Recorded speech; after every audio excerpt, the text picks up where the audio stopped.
I'm 74 years old now, and there are truths that only come out when the noise of the world subsides. For most of my life, I believed what I was told, without questioning, without asking for explanations. They said that it was just like that obeying was a sign of character, that disagreeing brought problems. I accepted everything as if it were natural law, as if there was no other way to live. Today, sitting in silence, I realized that this acceptance cost more than I imagined. I spent decades believing that the discomfort I felt was normal, that feeling of always owing something came from me. I always thought that love was this: swallowing words, adjusting wills, not contradicting. When something hurt, I convinced myself that it was my weakness. I never thought that perhaps the error lay in what I was taught from an early age, so firmly that I never dared to doubt it. I learned very early on that asking questions was not welcome. A harder look was enough for me to understand the message. There was no need to raise your voice. The silence was enough to put me in the place they expected of me. And I stayed there, in this tight space, believing that being good meant being quiet. I was praised many times for this, and each compliment reinforced the invisible prison that I called respect. Today, when I look back, I see a whole life built on choices that I didn't question. Some seemed small at the time, almost insignificant, but they kept piling up, like stones in their pockets. Each decision accepted without debate took me a little further away from myself. Still, I kept going, convinced that this was the right path, the only possible one. There were no big explosions, no dramatic scenes that drew attention from outside. Everything happened discreetly, politely, almost invisibly. Maybe that's why it was so difficult to realize what was happening to me. The pain didn't scream, it just settled. And I, without knowing how to name it, learned to live with it as someone who lives with an old piece of furniture in the living room. Age brings a kind of clarity that is frightening. Things that once seemed normal begin to lose meaning. Today, I understand that I was molded to fit expectations that were never mine. And the hardest thing is not to accept that, but to recognize how long it took me to realize. 74 is a long time to live a life that has not been fully chosen. There are times when I feel sadness, not for what I have experienced, but for what I have not experienced, for the words I never said, for the desires I pushed to the bottom. I can't go back, I know, but I can, at least now, look at my story honestly. I can admit that obeying all the time did not protect me as promised. This is the first time I've told it out loud, if only to myself. Maybe I should have done it earlier, maybe not. What I do know is that I'm still here, and as long as I am, my truths are too. Some take a lifetime to emerge. Mine started now. The fact that you're here, listening to this carefully, tells me that this story also touches something in you. What I'm going to share next took a lifetime to understand, and it speaks to silences, choices, and truths that many of us carry. If you believe that stories like this deserve to continue being told, sign up, because this is not just about me, it's about all of us. I grew up in a simple house, one of those where everything had its right place and nothing seemed out of order. The chairs were always aligned, the floor was swept at the end of the afternoon, the table was set at the same times. On the outside, it looked like a quiet, organized, even cozy home. Inside, however, there were rules that were not written anywhere, but that everyone knew very well. There, asking too much was not seen as curiosity, but as a challenge. Since I was little, I learned to observe before I spoke. It was enough for the mood to change, for a heavier silence to settle in the air, for me to understand that I had crossed some invisible limit. No one explained what the mistake had been. The absence of an answer was the answer, and I was molding myself to that, trying to anticipate desires, avoiding anything that could sound like questioning. We were not a rich family, but we did not lack the basics either. There was food on the table, clean clothes, and a safe roof. Maybe that's why it took me so long to realize that something wasn't right. I always thought that complaining would be ingratitude. After all, they said that there were children in much worse situations. So I would swallow any discomfort and move on, convinced that it was part of life. My mother rarely contradicted my father. She moved around the house carefully, as if every gesture needed to be calculated. When he spoke, she nodded. Even if her eyes said otherwise, I saw everything, even without fully understanding it. I learned from her that silence was a way to keep the peace, and that arguing only brought unnecessary problems. My father didn't need to raise his voice to command respect. The firm tone, the direct gaze, was enough for everyone to be silent. He believed he was doing the best for us. I never doubted that. But the best, in that house, meant obeying without understanding, accepting without asking, and I grew up thinking that this was the right way to be a daughter. At school, I was the well-behaved child, praised by teachers. He never gave trouble, never questioned orders. Adults saw it as a virtue, and I was proud of it. Little did I know that this behavior, so admired, was slowly erasing my own voice. I felt safe being invisible, because invisibility does not generate conflict. There were times when I wanted to ask the why of things. Why couldn't I do this or that? Why certain decisions were made without explanation? But fear came before the question. Fear of disappointing, of causing discomfort, of being seen as ungrateful. So I kept everything inside me, believing that to mature was to learn to accept. Today, looking back, I see that that house taught me much more than good manners. She taught me to doubt myself, to trust the wishes of others more than my own. It was there, between silent walls and unspoken rules, that I began to disappear a little. And without realizing it, I took this lesson with me for the rest of my life. When I think about the dynamics of my home, the image that always comes back is that of my father, at the forefront of everything, even when he wasn't physically present. Decisions seemed to revolve around him, as if his will were an invisible axis. I don't remember big discussions or explicit impositions. Everything happened silently, almost naturally. It was as if we all knew, without needing to say, who led the course of things. My mother was a dedicated, careful woman, always attentive to everyone's needs. She woke up early, kept the house in order, and made sure that nothing was missing. But he rarely expressed his own opinion when it came to important decisions. When my father spoke, she nodded in slight, even when her eyes seemed too tired for that. I watched in silence, learning more than any explanation could teach. I don't remember my mother saying she didn't agree with something. If he disagreed, he did it in such a subtle way that it was hardly noticeable. Sometimes a longer sigh, a lost look while washing the dishes. I saw it, but I didn't fully understand it. I just felt that there were things that couldn't be said out loud. And if not even she, an adult, said it, who was I to question? My father deeply believed that he was doing the best for the family. He spoke with conviction, using firm and accurate words. "That's how it has to be," he said, and that ended any possibility of conversation. There was no room for doubt, only for acceptance. I grew up associating safety with obedience, believing that contradicting meant disrespecting everything he stood for. Over time, I began to realize that my mother carried a tiredness that did not come only from domestic work. It was a silent, accumulated tiredness, but she never complained. On the contrary, he made a point of showing that everything was fine, and I learned from her that enduring silence was a sign of strength. This example has engraved itself deep in me, more than any direct advice. There were times when I thought to ask why things were the way they were. Why did my mother always give in? Why decisions were never shared? But it was enough to imagine the discomfort that this would cause for me to give up. The fear of breaking that fragile order spoke louder.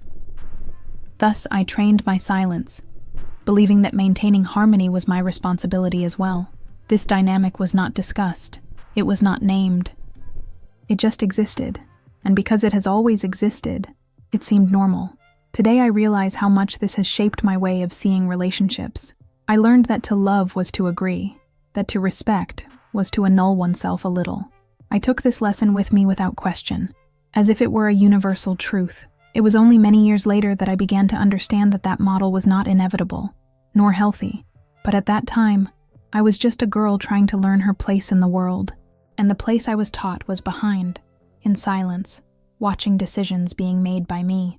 Without realizing it, I began to rehearse a lifetime of agreements that did not come from the heart. As a child, I realized that being quiet brought rewards. It wasn't great compliments, but small signs of approval, a satisfied look, a comment about how good I was, the relief on the faces of adults when I didn't create difficulties. That made me feel safe. Gradually, I associated silence with belonging. The less I questioned, the more accepted I seemed to be. I remember simple moments, such as when I wanted to play more time in the street or participate in something that my parents didn't think was appropriate. I rehearsed the question, felt my heart racing, but gave up before I even opened my mouth. Something inside me said it wasn't worth it, that insisting would only bring discomfort. So I accepted the decision as if it were also mine, even when it wasn't. At school, this behavior was strengthened. I never raised my hand to disagree, even when I thought something was wrong. She preferred to ask questions alone, in silence. The teachers praised me for being well-behaved, and this reinforced the idea that I was on the right path. No one saw the effort I made to fit into that mold, nor the amount of words I swallowed every day. At home, I learned to read the environment carefully.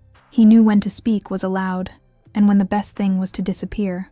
The tone of voice of the adults, the way the doors were closed, everything served as a warning. This constant care kept me alert all the time, as if I needed to be prepared not to make mistakes. And to make mistakes in that context meant only to express something out of the expected. Over time, I began to confuse silence with maturity. I thought that growing up was learning to accept without complaining. I saw other children being called difficult, problematic, and I was afraid of being seen that way. So I tried even harder to be discreet, not to attract attention. Being invisible seemed like a virtue. There were days when I felt a sadness that I couldn't explain. It wasn't something big, just a light, constant weight. I didn't talk about it with anyone. I didn't want to worry my mother, nor be a reason for discussion. I kept everything to myself, believing that feelings also needed to obey the rules of the house. This habit of being silent became automatic. I no longer had to decide to be quiet. It just happened. Words were stuck before they even formed. And the more time passed, the harder it seemed to speak. Silence ceased to be a choice and became part of who I was. Today, I understand that I learned too early to annul myself. That quiet girl was not at peace. She was just trying to survive emotionally. But at that time, I had no way of knowing. All I wanted was to do what was expected of me. And so, step by step, I trained a behavior that I would carry with me for decades. I was still very young when I realized that my life was about to take a turn that I hadn't chosen. It was not announced as something serious, nor treated as an imposition. On the contrary, everything came wrapped in calm words, in explanations that seemed too logical to be questioned. They said it was the best way, that I would understand over time. And I, not knowing how to trust myself, believed. I remember the conversation as if it were today. I was sitting, listening to adults talk about my future as if I wasn't there. When I tried to say that I didn't feel ready, I was interrupted gently but firmly. "You're exaggerating," they said. "This is temporary insecurity." Each sentence canceled out a little more what I felt. There were no shouts, no threats. What happened was something more difficult to identify. There was insistence. There was repetition. There was that tone of who knows more, of who decides better. Gradually, I felt small, confused, almost ungrateful for thinking differently. I began to doubt my own perception, as if feeling discomfort was a sign of immaturity. The phrases were repeated like a well-rehearsed chorus. "It's for your good. Trust us. You'll thank you later." I wanted to believe it. I really wanted to. So I swallowed the lump in my throat and agreed. Not because I was safe, but because I learned that disagreeing only brought problems. That decision was made by me, but not by me. That day, something inside me fell silent for good. It wasn't immediate. It wasn't conscious. It was as if a part of me understood that there was no point in resisting, that in order to continue belonging, I needed to accept it. I left that conversation with a weight on my chest and a forced smile on my face, trying to seem grateful for what they had decided. As time went by, I became convinced that maybe they were right. Whenever doubt arose, I pushed it away. I told myself that I didn't know enough, that I needed to trust my elders. This constant exercise of denial was pushing me further away from what I really felt. Today, I recognize that moment as a watershed, not because of what happened externally, but because of what happened inside me. It was there that I learned to normalize discomfort, to accept decisions that didn't resonate with me. It was there that I began to live a life that seemed right, but was no longer fully mine. That was the first big silence I carried with me, a heavy silence, full of words that were never spoken. At the time, I couldn't name what had happened. I only knew that something had been taken from me without me noticing, and that something I would only understand many years later. After that decision, I started to repeat to myself that everything had been done with good intentions. Whenever discomfort arose, I remembered the words I heard. "It's for your good." They worked like a bitter medicine that I swallowed without question. If it hurt, it was because I still didn't understand enough. At least that's what I believed. I learned to distrust my own sensations. When something seemed wrong, I wondered if I wasn't being too sensitive. If I felt sad, I thought it might be a lack of gratitude. Gradually, I trained my mind to justify everything that was not good for me. This habit accompanied me for many years, silent and persistent. The people around me seemed satisfied with the direction my life had taken. They said that I was on the right path, that I was responsible, mature. Each compliment reinforced the idea that questioning would have been a mistake. So I kept going, trying to convince myself that that constant discomfort was part of growing up, as if it were a natural price to pay. There were nights when I would lie down and stare at the ceiling, feeling a tightness that was difficult to explain. It wasn't exactly sadness, but it wasn't peace either. It was a feeling of living something that didn't completely fit me. Even so, I pushed these thoughts away. I didn't want to look ungrateful or disappoint those who trusted me that I was fine. Over time, I began to normalize this internal state. I came to believe that everyone lived like this. They just didn't talk about it. That adult life was made of accepting, giving in, and moving on. If there was something wrong, it should be me. And so, I adapted, adjusting my feelings to fit the reality they had chosen for me. This process did not happen all at once. It was slow, almost imperceptible. One day I realized that I no longer knew how to differentiate what I wanted from what was expected of me. The wills of others came first, automatically. Mine were in the background when they appeared. Often they didn't even appear anymore. Today I see how much those words, spoken with an appearance of care, had strength on me. "It's for your good," became a sentence that justified everything. It silenced doubts, stifled discomfort, and closed any possibility of conversation. And I accepted, because I had learned that trusting others was safer than trusting myself. That was the beginning of a long phase of my life in which I walked without certainty, just obeying. There was no revolt, only resignation.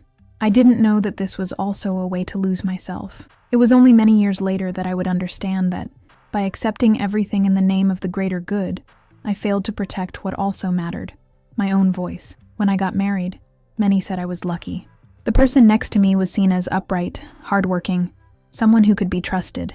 I heard all of this as a confirmation that I was making the right choice, even though I couldn't clearly identify what I felt. I don't remember ever stopping to think if it was what I really wanted. I just kept going, as I always did. At first, everything seemed calm. There were no obvious conflicts, no major problems. But I soon realized that my role there was very similar to what I already knew. I adapted, gave in, adjusted my desires so as not to cause discomfort. It wasn't something I was asked to do directly. I did it out of habit, for fear of displeasing myself, because I thought this was the right way to maintain harmony. Whenever a difference of opinion arose, I was the first to back down. I told myself that it was not worth insisting, that it was better to avoid wear and tear. Gradually, I stopped expressing simple preferences, where to go, what to do, what I really thought. Not because it was forbidden, but because I learned that my voice had never been essential. Outsiders saw a stable relationship, without fights, without scandals, and this was praised. They said that we were a quiet couple, that I was understanding. No one saw the constant effort I made to keep everything running. No one realized how much I erased myself so that living together seemed easy. Over time, I began to feel that I was always taking up little space. My desires were small. My opinions came carefully, almost asking permission. I didn't feel trapped, but I didn't feel free either. It was like living in a familiar place, but too cramped to take a deep breath. There were times when I thought about talking, about explaining how I felt, but the words never seemed adequate. I myself was not clear enough. After all, nothing serious was happening. There was no concrete reason to complain. And that's how I learned to invalidate my own feelings once again. The routine was settling in, and with it a feeling of absence that was difficult to explain. I fulfilled my roles, did what was expected of me, but something was always missing. It was as if I was physically present, but distant from myself. Still, I moved on, convinced that this was adulthood. Today, I understand that that marriage did not take away my voice. I had already arrived without her. I just repeated, in a new scenario, everything I had learned since I was a child. The difference is that, at that stage, I was already an adult. But he continued to live as someone who never learned that he could also choose. When my children were born, I felt like I needed to get it right somehow. Maybe because deep down, I carried the constant feeling that I had made a mistake before, even without knowing exactly where. Being a mother became my main identity, and I clung to it tightly. I wanted to do everything right, give what I didn't have, avoid conflicts, protect. Once again, I put my own needs on the back burner without a second thought. I dedicated myself completely to their routine. Schedules, school, meals, care. I was always there, always available. On the outside, she looked like an attentive and responsible mother. Inside, however, there was a silent tiredness that I could not explain. It wasn't just physical. It was as if I was constantly trying to compensate for something invisible, something that even I couldn't name. Often, when he needed to make decisions, he repeated the pattern he knew. He avoided questioning. He avoided contradicting. He thought stability was more important than dialogue. I wanted my children to grow up in peace, without realizing the tensions that I myself carried. I believed that if I kept quiet, everything would stay in place. I didn't realize that I was unwittingly teaching the same lesson I learned. There were times when I felt guilty without knowing why.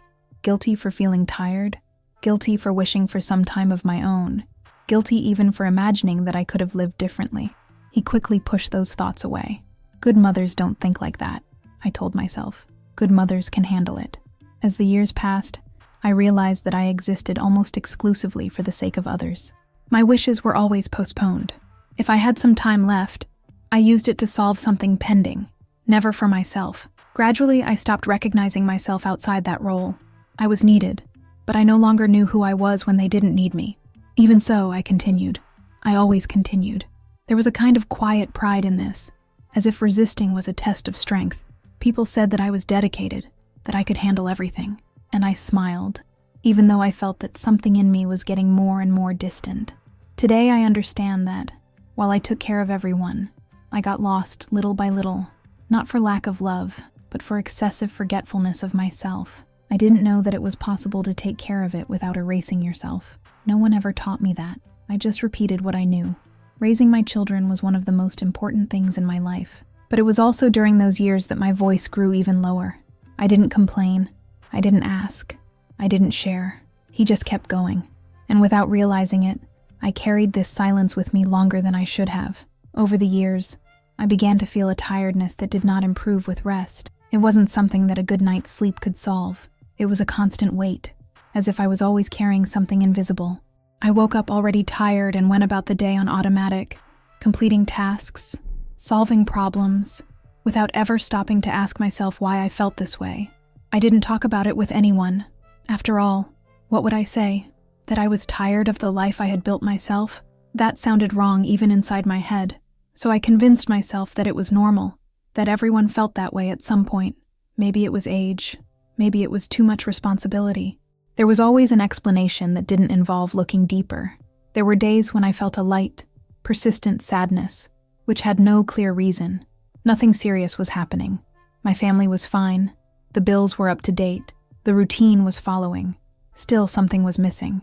And precisely because there was no obvious reason, I felt even more guilty for feeling that, as if I had no right to feel empty.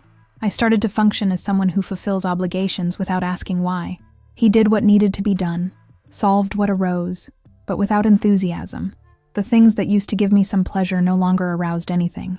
Even so, I followed, because I always followed. Stopping to feel seemed too dangerous. The people around me didn't notice anything wrong. I continued to be seen as responsible, reliable, strong. No one suspected the effort I made to maintain this image. Maybe because I wouldn't let it myself. I learned early on to hide any sign of fragility. Fragility, for me, has always meant a problem. At times, I wondered what my life would have been like if I had learned to question. Soon, he pushed that thought away. There was no point in looking back, I said. The past was done.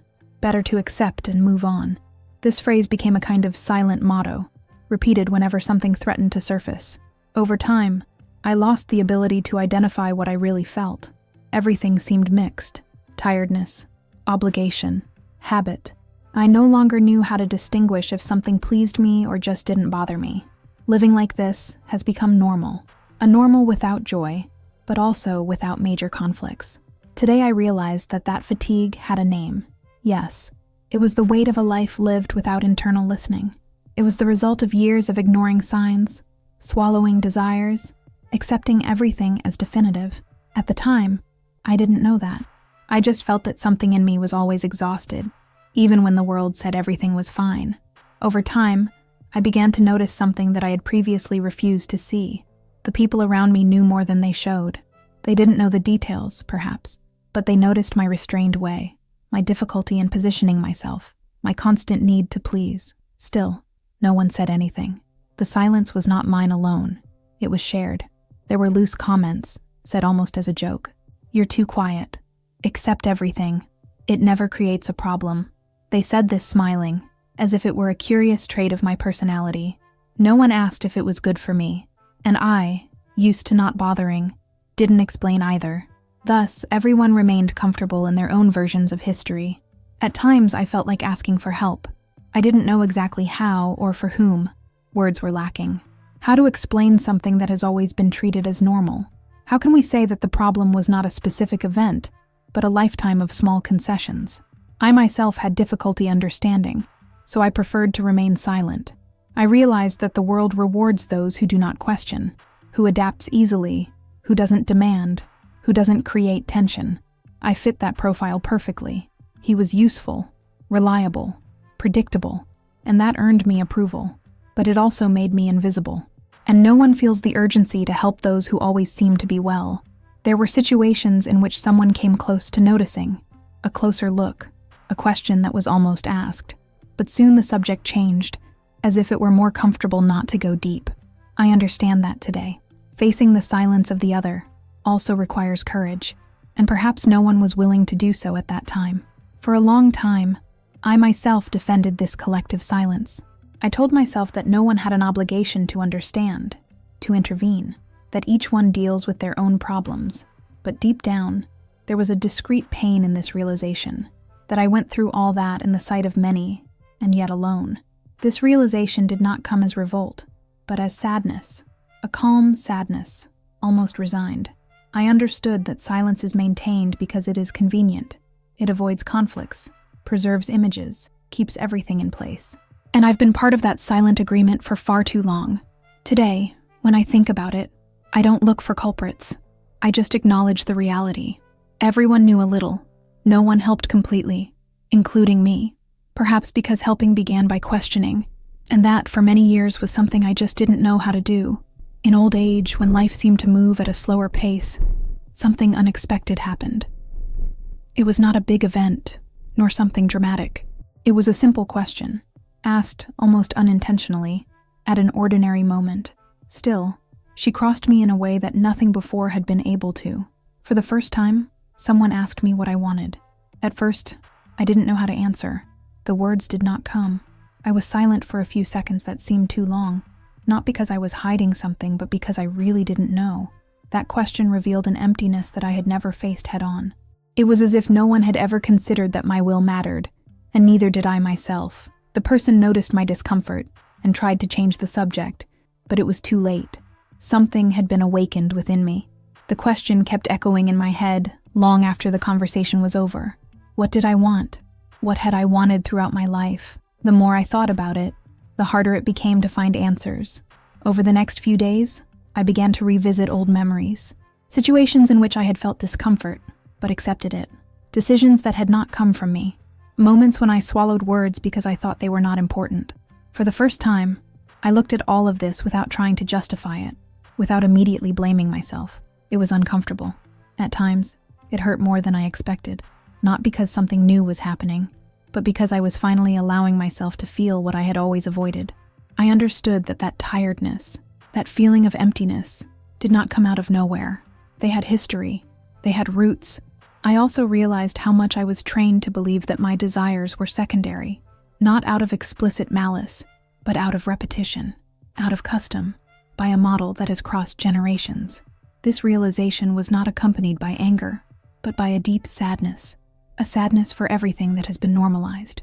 For the first time, I considered the possibility that maybe I wasn't wrong for feeling what I felt, that perhaps the problem was not a lack of strength, nor of gratitude. Perhaps I had just lived a long time without listening, including my own.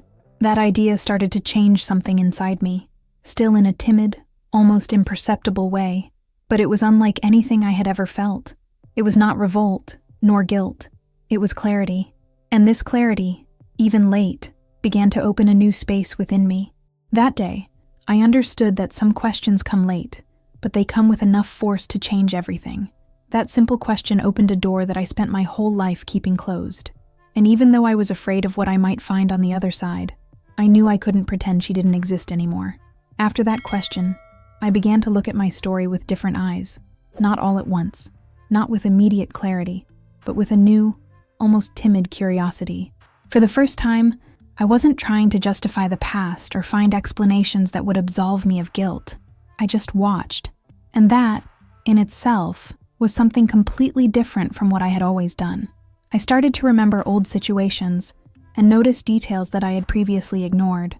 The words used, the silences imposed, the moments when I was convinced that feeling discomfort was a sign of weakness. I began to understand that many decisions were not choices, but adaptations. I adapted to fit, to be accepted, not to disappoint. And I did it so many times that I forgot there were alternatives. This realization brought a mixture of relief and pain.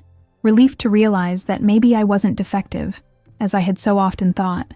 Pain for understanding how much I charged myself for something that was never fully under my control. I carried guilt for years, believing that if I had been stronger, more decisive, everything would have been different. Now, this narrative was beginning to crumble. I realized that I was trained to doubt myself from an early age. When I felt something different from what I expected, I was taught to be suspicious of that feeling. When something didn't feel right, I was told I was overreacting. Gradually, I learned to be silent, not only on the outside, but on the inside as well. I stopped listening to my own signals. Understanding this did not erase the past, but gave it meaning. Many of my reactions, which I always thought were weakness, started to make sense. I wasn't failing. I was surviving in the only way I knew how.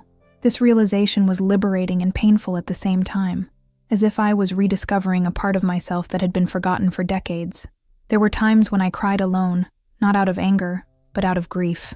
I grieved for the woman I could have been if I had learned to trust herself. I mourned for the time that passed without me realizing that I had the right to question. Allowing this mourning was difficult, but necessary. It was part of recognizing my own history. I also began to notice how this pattern crossed generations. I saw traces of mine in younger people, the same difficulty in saying no, the same fear of displeasing. This touched me deeply. I did not want this silence to continue to be transmitted as an invisible inheritance.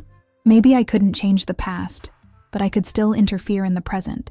The idea that it may never have been my fault was gradually taking hold, not as an excuse, but as an understanding. For the first time, I felt compassion for myself, and that compassion has made room for something new, the possibility of, even late, starting to live with a little more truth. What comes now is the hardest part to tell, because saying it out loud means messing with something I've spent my whole life trying to keep closed. Sharing this moment has a real emotional cost, but staying silent has cost even more. If you've come this far with me, it's because you understand that some truths need to be preserved, not hidden. So sign up, not as a support for me, but as a way to ensure that voices like this are not silenced again. There was a moment when I realized that remaining silent hurt more than talking. This realization did not come in a dramatic way, but as a constant weight on the chest, impossible to ignore. I could no longer pretend that everything was fine. The words I had swallowed for so many years began to pile up, turning the silence into something too heavy to carry alone. I started to feel a restlessness that I didn't know. It was not fear, nor pure sadness. It was a discreet urgency, as if something inside me asked for space to exist. I realized that if I continued like this, I would die without ever having been really heard. This idea scared me more than any conflict I had ever tried to avoid. I started rehearsing conversations in my head. He wondered what he would say, how he would say it, and then he thought of all the reasons why he should not say anything. The old habit of keeping quiet was still there, strong, but for the first time, he was meeting resistance. Something in me no longer accepted so easily to return to the place I always had. I also realized that silence had not protected anyone as I believed. He did not avoid misunderstandings. He did not bring lasting peace. He did not prevent pain. It just postponed truths. And these truths, accumulated over decades, now weighed even more. Understanding this was painful because it dismantled a belief that sustained me for a long time. There was a deep sadness in recognizing how much I annulled myself to maintain a semblance of harmony. A sadness for having believed that my emotional absence was a fair price to pay. For the first time, I allowed myself to feel this pain without trying to push it away. It was uncomfortable, but it was also honest. The fear still existed. Fear of not being understood, of being judged, of being told that I was exaggerating once again. But along with the fear came something new, the certainty that I needed to try, even if it was late, even if it didn't change everything. I needed, at least, not to keep pretending. That was the point at which I understood that not speaking up was also a choice, and that I had been choosing this for too long. Not out of cowardice, but out of conditioning. Recognizing this gave me a strange sense of strength. If I learned to be silent, maybe I could still learn to speak. At that moment, something broke inside me, but not in a bad way. The idea that my silence was a virtue was broken. The certainty that speaking was wrong was broken. And even though I was trembling inside, I knew I was ready to take the next step, no matter what the cost. When I finally spoke, it wasn't as I had imagined for so many years. There was no explosion, no accusations, no dramatic scenes. My voice came out calm, almost low, but it carried a weight that I had never allowed before. I wasn't there to blame anyone. I was there to, for the first time, not hide. As I spoke, I noticed that some people listened attentively, others uncomfortably. There were those who tried to minimize it, those who said that I was exaggerating, that it was a thing of the past. These reactions hurt, but they didn't surprise me. I had heard similar versions all my life. The difference is that this time, I didn't shut up in front of them. I didn't explain everything in detail. I didn't feel the need. I said only the essentials, that I lived a long time without questioning, that I accepted things that hurt me in silence, that it took me a long time to understand that this also had consequences. I didn't apologize for feeling what I felt. This, in itself, was something new to me. There were those who were moved. There were those who changed the subject. There were those who remained silent. And I accepted all these answers. For the first time, I didn't try to control the impact of my words. I understood that talking didn't give me power over the other's reaction, but it gave me back something I had lost a long time ago: honesty with myself. At times, I felt afraid that I had gone too far. The old habit of blaming me tried to come back, but something in me was different. I could no longer pretend that nothing had been said. That truth, once spoken, could not be gathered. And strangely, this brought me relief. There were no perfect reconciliations, no requests for forgiveness that solved everything. Life doesn't work like that. But there was a kind of peace that I had never experienced. The peace of no longer carrying alone what I have always weighed in silence. Even though no one fully understood, I knew what I had experienced. I realized that confronting doesn't always mean fighting.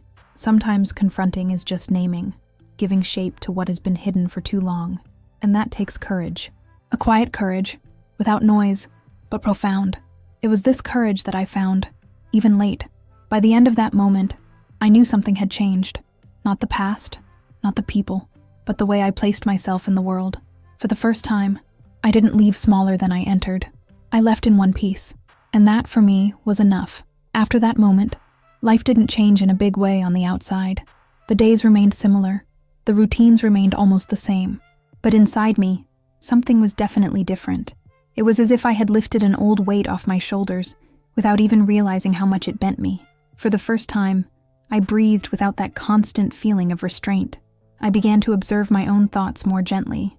When the urge to shut up automatically arose, I noticed.